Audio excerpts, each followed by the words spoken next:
నిన్న మన market close అయిన తర్వాతకి ఇప్పటికీ చాలా విషయాలు జరిగిపోయాయండి. డొనాల్డ్ ట్రంప్ చైనా నుంచి యూఎస్ వెళ్ళిపోయారు. అండ్ ఈ మీటింగ్ ఏదైతే ఉన్నదో, ట్రంప్ తాలూకా చైనా విజిట్ ఏదైతే ఉన్నదో, ఇది ఆల్మోస్ట్ లైక్ ఫెయిలియర్ లాగే చూస్తుంది మార్కెట్. అలాగే ఈ టాక్స్ వల్ల మిడిల్ ఈస్ట్లో ఎంతో కొంత మంచి న్యూస్ రావచ్చు అనుకున్నారు, అది రాలేదు. అండ్ అలాగే మన ఇండియన్ షిప్ మీద దాడి కూడా చేయడం జరిగింది. ఇంకొక విషయం ఏంటంటే, సౌత్ కొరియన్ మార్కెట్ కొలాప్స్ అయిపోయిందండి, బాగా క్రాష్ అయిపోయింది. అండ్ వీటన్నిటి వల్ల మన మార్కెట్కి నెగిటివ్ న్యూస్ కొంత యాడ్ అవుకుంటూ వస్తున్నాయి. బట్ స్టిల్ గిఫ్ట్ నిఫ్టీ అయితే పాజిటివ్లో క్లోజ్ అయిందండి. చూడండి, మన నిఫ్టీ 23,658లో క్లోజ్ అయితే గిఫ్ట్ నిఫ్టీ 23,751లో క్లోజ్ అయింది. సో ఇంచుమించు యాజ్ ఆఫ్ నో చూసుకుంటే ఒక 100 పాయింట్స్ గ్యాప్ అప్పే చూపిస్తుంది. ఈ కింద చూసారా, నాస్డాక్ చూసుకుంటే 1.54% ఫాల్ అయింది, డౌ జోన్స్ 1%, చైనా చూసుకుంటే 1.3%. ఇలా మొత్తం గ్లోబల్ మార్కెట్స్ ఫాలో అవుతూ ఉన్నప్పుడు మన GIFT Nifty 100 points gap up ఎందుకున్నది. అసలు మండే నుంచి ఏం జరగవచ్చు ఏంటి అనేది మాట్లాడుకుందామండి.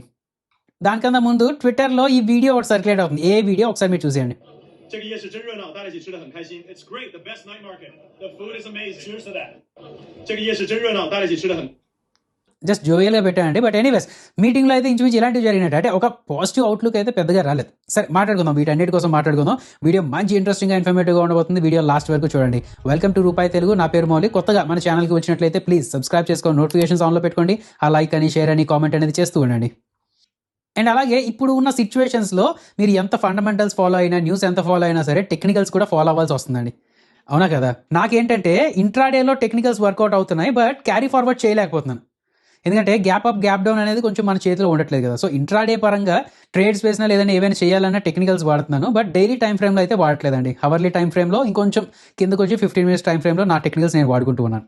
మీరు ఎంతవరకు టెక్నికల్స్ వాడుతున్నారు ఏంటనేది కింద కామెంట్స్లో పెట్టండి. అండ్ అలాగే ఫాక్స్ ప్లాట్ఫామ్ పరంగా చూస్తే చూడండి, కొత్తవి బోలెడు టెక్నికల్ ఇండికేటర్స్ యాడ్ చేసుకుంటూ వచ్చారు. అండ్ అలాగే ఫియా ద్వారా ఏంటంటే మీకు నచ్చినవి ఇందులో అడుగుతూ ఉండొచ్చు అనమాట. చూడండి, analyse the chart of Nifty 50 for 15 minutes interval. చూడండి, ఇందులో ఏడిఎక్స్ పరంగా ఎలా ఉన్నది ఏంటి, అలాగే ఆర్ఎస్ఐ పరంగా ఎంతలో ఉన్నది, 15 minutes పరంగా ఎంతలో ఉన్నది, దాన్ని మనం ఎలా డీకోడ్ చేసుకోవచ్చు, మ్యాక్డీ ఎక్కడ ఉన్నది, ఏడిఎక్స్ ఎక్కడ ఉన్నది, ఇలా మొత్తం అన్ని మూవింగ్ యావరేజ్ ఎక్కడ ఉన్నాయి, ఇలా మొత్తం చూసుకుంటూ ఉండొచ్చండి. ప్యాటర్న్స్ ప్రకారం చూసుకున్నా సరే ఇది మీకు చెప్తూ ఉంటుంది. అంటే పూర్తిగా దీని మీద డిపెండ్ అవ్వడం కాకుండా ఇది ఇన్పుట్లా తీసుకొని మీ అనాలిసిస్ మీరు యాడ్ చేసుకోండి. ఆ ప్యాటర్న్ ఏంటనేది చెప్తుంది. ఇక్కడ బేరిష్ ఎంగల్ఫింగ్ అని, షూటింగ్ స్టార్ అని ఇలాంటివి వస్తున్నాయని చెప్పి అంటది. అది ఎక్కడి వరకు వచ్చింది ఏంటి అనేది మీరు చూస్తూ ఉండాలి. అలాగే పీసీఆర్ ఎక్కడలో ఉంది, ఓఏ డేటా కూడా ఇక్కడ యాడ్ చేసుకుంటూ ఉండొచ్చు. Analyse OA data.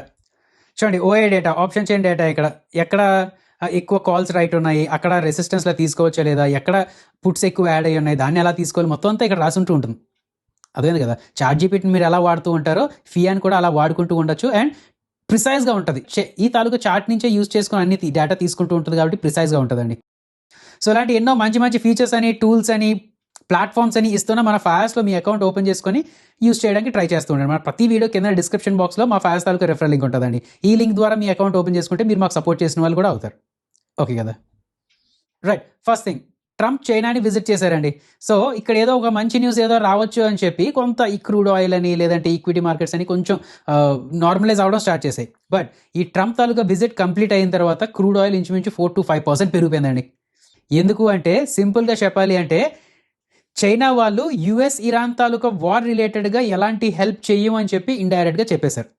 And US కూడా అక్కడి నుంచి ఒక మంచి స్టేట్మెంట్ ఏమీ లేదండి. అంటే చైనా వాళ్ళు అడుగుతున్నారు కాబట్టి మేము ఇరాన్ మీద కొంచెం తక్కువగా ఉంటాం, లేదంటే ఈ సీజ్ ఫైర్ ఎక్స్టెండ్ చేస్తాం, ఇలాంటివి ఏమీ మాట్లాడలేదు అనమాట. అందుకని చెప్పి క్రూడ్ ఆయిల్ తాలూకా ప్రైసెస్ పెరిగిపోయాయి. అండ్ ఇంకొకటి ఏంటంటే, అక్కడ సమిట్ ఇవన్నీ జరిగిన తర్వాత విత్ ఇన్ 48 hours మన ఇండియన్ కార్గో షిప్ మీద ఒక అటాక్ కూడా జరిగిందండి. నా ట్రంప్ యూఎస్ వెళ్ళిపోయిన తర్వాత అక్కడి నుంచి వచ్చిన స్టేట్మెంట్స్ ఏంటంటే, మేమిద్దరం ఈ స్ట్రైట్ ఆఫ్ హార్మోజ్ ఓపెన్ పెట్టడానికి ఒప్పుకున్నాం. అండ్ ఇరాన్ వాళ్ళు ఏంటి ఇప్పుడు టోల్ కలెక్ట్ చేస్తామని చెప్తున్నారు కదా, దానికి చైనా అపోజ్ చేస్తుంది. అండ్ అలాగే చైనా వాళ్ళు యూఎస్ తాలూకా క్రూడ్ కూడా కొనడానికి ఒప్పుకున్నారు అని చెప్పి రిపోర్ట్స్ వచ్చాయి అక్కడి నుంచి. అయితే చైనా తాలూకా రీడౌట్, అంటే మేము ఇలా మాట్లాడుకున్నాం అలా మాట్లాడుకున్నాం అని చెప్పి రిపోర్ట్స్ వస్తాయి కదా, అక్కడ ఇలాంటి ఏమీ చెప్పలేదండి. అలాగే ఇరాన్ని చైనా అపోజ్ చేస్తున్నట్టు ఎక్కడా మాట్లాడలేదు. అలాగే యూఎస్ క్రూడ్ని చైనా కొంటుంది అన్నట్టు కూడా ఎక్కడ మాట్లాడలేదు అనమాట. అదే లేదా, ట్రంప్ గురించి మీకు తెలిసిందే కదండి, మేము అది అచీవ్ చేసాం ఇది అచీవ్ చేసాం అని చెప్తూ ఉంటారు. బట్ ఆపోజిట్ పార్టీ వాళ్ళు ఎప్పుడు దానికి ఆపోజిట్గానే చెప్తూ ఉంటారు. ఇక్కడ కూడా అలాగే జరిగిందనమాట. అయితే ఇక్కడ గుర్తుపెట్టుకోవాల్సిన విషయం ఏంటంటే, ఇక్కడ రిపోర్ట్స్ ప్రకారం నాకు అర్థమైనంత వరకు ఏంటంటే, చైనా వాళ్ళు అంటే ఇరాన్ ఇలాంటి విషయాలు ఎంత చేసినా సరే దీన్ని ఒక టెంపరీ పెయిన్లో తీసుకొని పక్కన పెట్టేస్తారు. ఇప్పుడు క్రూడ్ ఆయిల్ తాలూకా ప్రైసెస్ పెరుగుతూ ఉంటే అది చైనాకి చాలా నెగిటివ్. బట్ ఓకే, కొంతవరకు సహిస్తూ ఉంటుందన్నమాట. ఎందుకంటే క్రూడ్ ఆయిల్ తాలూకా ప్రైసెస్ ఏదైతే ఉన్నదో ఇది ఒక షార్ట్ టర్మ్ పెయిన్లా తీసుకుంటుంది. బట్ లాంగ్ టర్మ్గా ఒకవేళ ఇరాన్తో దీని గురించి గొడవాడుకుంటే లాంగ్ టర్మ్ తాలూకా స్ట్రాటజీ డిఫరెన్సెస్ వస్తాయి కదా. ఇప్పుడు ఇరాన్ చైనాకి కావాలండి, జియోగ్రఫిక్ పరంగా కావాలన్నమాట. ఎందుకంటే అక్కడ వెస్ట్ దేశాలతో గొడవ ఆడాలన్నా లేదంటే వాళ్ళ మీద వీళ్ళు ఒక అడ్వాంటేజ్ తెచ్చుకోవాలన్నా సరే ఇరాన్ తాలూకా సపోర్ట్ చైనాకి కావాలి. సో అందుకనే చైనా ఇరాన్కి ఆపోజిట్గా ఏం మాట్లాడట్లేదు, ఎలాంటి స్టెప్స్ కూడా తీసుకోవట్లేదండి. అదొకటి క్లియర్గా అర్థమైపోయింది. సో ఇప్పుడు యూఎస్ తాలూకా ఒకవేళ ట్రంప్ దీనికోసమనే చైనాకి వెళ్ళుంటే మాత్రం అది ఫెయిల్ అయిపోయినట్టు. అండ్ ఇదే కాకుండా యూఎస్కి చైనాకి మధ్యన ఆ సంబంధాలు ఏవైతే ఉన్నాయో వాటి మీద కూడా పెద్దగా ఆశలేమీ రావట్లేదండి. ఇప్పటికీ చైనా తాలూకా ప్రెసిడెంట్ అదే మాట అంటున్నారన్నమాట. యూఎస్కి మాకు ఒక టెంపరీ ట్రేడ్ డిస్ప్యూట్ కాదు, స్ట్రక్చరల్గానే అంటే లాంగ్ టర్మ్ పరంగానే యూఎస్కి చైనాకి పడదు అన్నట్టే చెప్పారన్నమాట ఇండైరెక్ట్గా. ఓకే కదా. అండ్ దీంతో పాటు అంటే ఇరాన్ తాలూకా డెవలప్మెంట్తో పాటు మార్కెట్ ఎక్కువగా ఎక్స్పెక్ట్ చేసింది ఏంటంటే ఈ ఏఐ చిప్ తాలూకా బ్రేక్ త్రూ కోసం ఎక్స్పెక్ట్ చేసింది. ఇప్పుడు చైనా వాళ్ళు యూఎస్ నుంచి ఎక్కువగా ఏఐ చిప్స్ కొనుక్కుంటే అంటే ఈ ఏఐ తాలూకా డెవలప్మెంట్ ఏదైతే ఉన్నదో అది ఆన్ బోర్డ్లో ఉన్నట్టు అనమాట. అండ్ అలాగే లిక్విడిటీ పెరుగుతుంది, ఇవన్నీ ఉంటుంటాయి. బట్ అక్కడ నుంచి పెద్దగా స్టేట్మెంట్స్ ఏమి రాలేదండి. యాపిల్ తాలూకా సీఈఓ, టెస్లా తాలూకా సీఈఓ, ఎన్విడియా తాలూకా సీఈఓ ఇంతమంది వెళ్ళినా సరే స్టార్టింగ్లో మనం వీడియో పెట్టుకున్నాం కదా అలాగేదో జరుగుతుంది. బట్ ఏం రాలేదు, అవుట్పుట్ అయితే ఏమీ రాలేదు. చైనా వాళ్ళు ఇంత ఏఐ చిప్స్ కొంటారు యూఎస్ నుంచి అని చెప్పి, లేదంటే యూఎస్ వాళ్ళు సప్లై చేస్తారని అలాగేమీ యాజ్ ఆఫ్ నో పెద్దగా రాలేదండి. అండ్ ఇంకొకటి ఏంటంటే చైనా వాళ్ళు బోయింగ్ నుంచి ఒక 200 ప్లేన్స్ కొంటాము అని చెప్పి నిన్న చెప్పడం జరిగిందనమాట. సో దానివల్ల బోయింగ్ తాలూకా షేర్స్ పెరగాలి కదండి, బట్ పడ్డాయి. ఎందుకంటే వాళ్ళు 500 ప్లేన్స్ తాలూకా ఆర్డర్ ఎక్స్పెక్ట్ చేశారు, బట్ 200 ప్లేన్స్ తాలూకా ఆర్డర్ మాత్రమే వచ్చిందనమాట. అయితే ఇంకా పూర్తిగా నెగిటివ్ అసలు ఏమీ జరగలేదా అంటే అదే అండి, యూఎస్ సైడ్ నుంచి అంటే చూడండి చైనా వాళ్ళు మా తాలూకా క్రాప్ అదే సోయాబీన్స్ కొంటాము అని చెప్పి అన్నారని ఇలా ఏదో చెప్పుకుంటూ వచ్చారు. బట్ చైనా నుంచి అయితే అంత ఇదేం రాలేదు, సైలెంట్గానే ఉన్నది చైనా అయితే. సో పూర్తి ఫ్యాక్ట్స్ ఏంటి అనేది మండే మార్కెట్ లోపల వస్తుంది కదా, అప్పుడు దాని మీద ఇంకా డిపెండ్ అయి ఉంటుందండి. యాజ్ ఆఫ్ నౌ చూసుకుంటే మాత్రం యూఎస్ చైనా తాలూకా విజిట్ పెద్ద అడ్వాంటేజ్ కాదని అనిపిస్తుందండి. Now second factor, south Korean market పడాలం పడిపోయింది కదా, 6% కన్నా ఎక్కువ పడ్డదండి. ఎందుకంటే ఈ మధ్య బాగా పెరిగింది. ఎక్కువగా ఏంటంటే ఈ సౌత్ ఇండియన్ కాస్ఫీ అని చెప్పి ఒక ఇండెక్స్ ఉంటుంది, మనకి నిఫ్టీ ఎలాగో అక్కడ కాస్ఫీ అని చెప్పి ఒక ఇండెక్స్ ఉంటుంది. అందులో 42% శాంసంగ్ అండ్ ఎస్కే హైనెక్స్ అని చెప్పి ఈ రెండు స్టాక్సే ఉంటుందండి. వీటి తాలూకా వెయిటేజే 42%. అండ్ ఈ రెండు ఏఐ చిప్స్ రిలేటెడ్ స్టాక్సే. శాంసంగ్ కూడా ఏఐ చిప్స్ అవన్నీ సప్లై చేస్తూ ఉన్నది, ఇది కూడా సప్లై చేస్తూ ఉన్నదండి.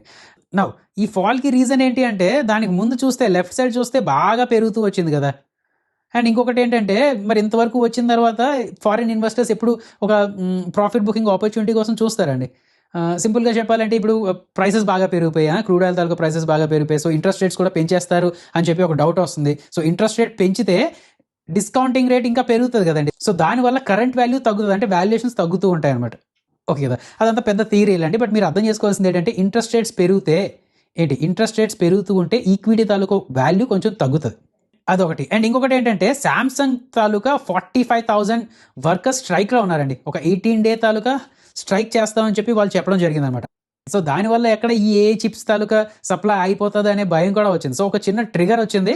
అఫ్కోర్స్ ఎప్పటి నుంచో వెయిట్ చేస్తున్నారు, ఇన్వెస్టర్స్ వెయిట్ చేస్తున్నారు ప్రాఫిట్ బుక్ చేసుకోవడానికి. అండ్ ఈ వర్కర్ స్ట్రైక్ అని ఇలాంటి ట్రిగర్ ఏదైతే వచ్చిందో అక్కడి నుంచి ప్రాఫిట్ బుకింగ్ అనేది చేస్తారండి.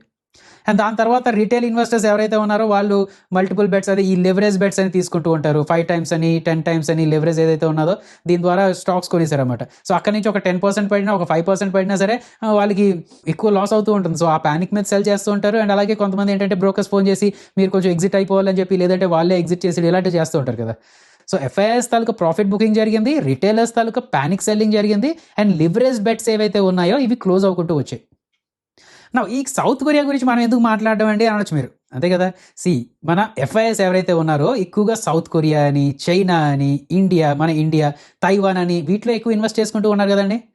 అండ్ అలాగే చైనా కూడా, ఎమర్జింగ్ మార్కెట్స్లో చైనా కూడా ఉన్నది. సో ఇప్పుడు కొంచెం జాగ్రత్తగా ఉండండి. ఎఫ్ఐఎస్ ఏంటంటే ఎమర్జింగ్ మార్కెట్స్లో ఎంతో కొంత డబ్బులు పెట్టడానికి ఇంట్రెస్ట్ చూపిస్తారని.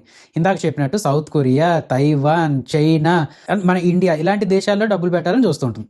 చైనాలో వీళ్ళు డబ్బులు పెడతారా ఇప్పుడు? లేదు. యూఎస్కి చైనాకి పెద్దగా పడట్లేదు అనేది కొంచెం అర్థమైపోయింది. సో చైనాలో డబ్బులు పెట్టకపోవచ్చు. తైవాన్లో ఆల్రెడీ హీటప్ అయి ఉన్నది, బట్ స్టిల్ ఓకే పెడుతూ ఉండొచ్చేమో, ప్రాబ్లం లేదు. సౌత్ కొరియాలో రీసెంట్గా వాళ్ళు ప్రాఫిట్ బుక్ చేసుకున్నారండి. సో ఎమర్జింగ్ మార్కెట్స్ ఎక్కడో దగ్గర తీసుకెళ్ళి డబ్బులు పెట్టుకోరు కదా. సో నేను అంటుంది ఏంటంటే మేబీ ఎఫ్ఐఎస్ మన ఇండియాకి వచ్చే ఛాన్స్ ఉన్నది అని నాకు అనిపిస్తుంది, నా పర్సనల్గా అనిపిస్తుందండి. అందుకనే గ్లోబల్ మార్కెట్స్ అంతలా ఫాలో అవుతున్నా సరే గిఫ్ట్ నిఫ్టీ అయితే ప్లస్ ఒక 100 points ప్లస్లోనే ఉన్నది. అంటే యాంటిసిపేషన్ అనమాట. మండే మార్కెట్స్ కూడా పెరుగుతాయి, ఎఫ్ఐఎస్ మన మార్కెట్స్కి వస్తారు అనే ఒక యాంటిసిపేషన్ వల్ల గిఫ్ట్ నిఫ్టీ అనేది పెరిగింది అనేది నా ఫీలింగ్ అండి. అదేందా సింపుల్గా చెప్పాలి అంటే ఎఫ్ఐఎస్ తిరిగి ఎమర్జింగ్ మార్కెట్స్లో ఇన్వెస్ట్ చేసే ఎఫ్ఐఎస్ తిరిగి మన ఇండియా వైపు చూడొచ్చు అనే ఒక స్పెక్యులేషన్ స్టార్ట్ అయినట్టే అనిపిస్తుంది. సో ఒకవేళ అదే జరిగితే మంచిదే కదండి మనకి. సో చూద్దాం ఏం జరుగుతుంది ఏంటనేది చూద్దాం. అండ్ ఇంకొక పరంగా ఏంటంటే ఈ రూపీ కూడా బాగా వీకెన్ అయిపోతూ వస్తుందండి. ఏంటి నరేంద్ర మోడీ గారు అక్కడ బంగారం కొనొద్దని చెప్పినా, ఒకడైతే బండి మీద వెళ్ళొద్దని చెప్పినా, దాని తర్వాత ఇన్ని మెజర్స్ తీసుకున్న రూపీని కంట్రోల్ చేయడానికి ఇన్ని మెజర్స్ తీసుకున్నా సరే రూపీ ఫాలో అవుతూ ఉన్నది. 96 రూపీస్కి అలా కూడా వచ్చేసింది డాలర్ తాలూకా వాల్యూ. వీక్ అవుతూ ఉన్నది కాబట్టి అంటే ఒక డాలర్కి 96 రూపీస్ వస్తున్న టైంలో ఎవరికి పాజిటివ్ అండి? ఎలాంటి కంపెనీస్కి పాజిటివ్ అవుతుంది? ఎక్స్పోర్ట్స్ చేసేవాళ్ళు కదా. ముందు $1 అమ్మితే వాళ్ళకి 90 రూపాయలు వచ్చేది, ఇప్పుడు 96 రూపాయలు వస్తుంది. ఉత్పుణ్యానికి డబ్బులు వచ్చేసినట్టు. సో అందుకనే ఎక్కువ ఎక్స్పోర్ట్స్ మీద డిపెండ్ అయ్యే ఫార్మా అని, ఐటీ అయితే కొంచెం ఆ ఏఐ రిలేటెడ్గా ఏదో ఉన్నది కదా అది. సో ఎక్కువగా ఫార్మా మీద కొంచెం ఇంట్రెస్ట్ చూపిస్తూ ఉన్నట్టున్నారండి. నేను మొన్న రీసెంట్గా మీకు చెప్పడం జరిగింది కదా, సెక్టర్ రొటేషన్ పరంగా అయితే కొంచెం ఫార్మా సైడ్ చూస్తూ ఉండడం మంచిదని చెప్పాం కదండి. సో ఇది కూడా కొంచెం యాడ్ చేసుకొని వచ్చాను అనమాట దాని పరంగా మాట్లాడాలంటే. సో ఫైనల్గా మనం ఎక్కడికి వచ్చామండి ఇప్పుడు? యూఎస్ చైనా తాలూకా రిలేషన్షిప్ అంత బాగా మెరుగవ్వలేదు. సో మన ఇండియాకి కొంచెం పాజిటివ్ అయ్యే ఛాన్స్ ఉన్నది చైనా +1 పాలసీ మీద. సౌత్ కొరియన్ మార్కెట్స్ క్రాష్ అయిపోతూ ఉన్నాయి. మళ్ళీ ఒకవేళ అక్కడ మళ్ళీ పెరగపోతే అంటే ఎఫ్ఐఎస్ ఎక్కువగా అక్కడ ఇంట్రెస్ట్ చూపించకపోతే నెక్స్ట్ డెస్టినేషన్ మన ఇండియా అవ్వచ్చు. అంతేనా? అయితే ఒకటే ప్రాబ్లం ఏంటంటే మిడిల్ ఈస్ట్ తాలూకా టెన్షన్స్ మనకి నెగిటివ్ అండి. ఇప్పుడు క్రూడ్ ఆయిల్ తాలూకా ప్రైసెస్ బాగా పెరిగిపోతున్నాయి, అలాగే రూపీ బాగా ఫాలో అయిపోతుంది. సో మన ఎకానమీ కొంచెం డెంట్ పడే ఛాన్సెస్ ఉన్నాయి. ఓకే కదా. సో అది ఎప్పుడు గుర్తుపెట్టుకుంటూ ఉండాలి. ఒకవేళ దాని ఎఫెక్ట్ తక్కువ ఉండి అండ్ ఎఫ్ఐఎస్ ఒకవేళ మన దగ్గర రిటర్న్ అవుతున్నారు అనే వెయిటేజ్ ఎక్కువ ఉంటే ఎఫ్ఐఎస్ ఫస్ట్ వచ్చేది బ్యాంక్స్ దగ్గరికి వస్తారండి.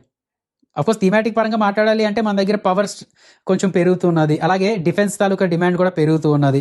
అండ్ ఇదే కాకుండా ఏంటంటే ఇన్ఫ్లేషన్ హెడ్జ్ చేసుకొని ఇప్పుడు మొత్తం ఇన్ఫ్లేషన్ పెరుగుతూ ఉంటుంది. ఇన్ఫ్లేషన్ పెరిగితే కమోడిటీ పెరుగుతుందండి. సో ఆ కమోడిటీ బేస్ చేసుకుని ఉన్న సెక్టర్ డైరెక్ట్గా చెప్పాలంటే మెటల్ సెక్టర్ మీద కొంచెం ఇంట్రెస్ట్ చూపించవచ్చు.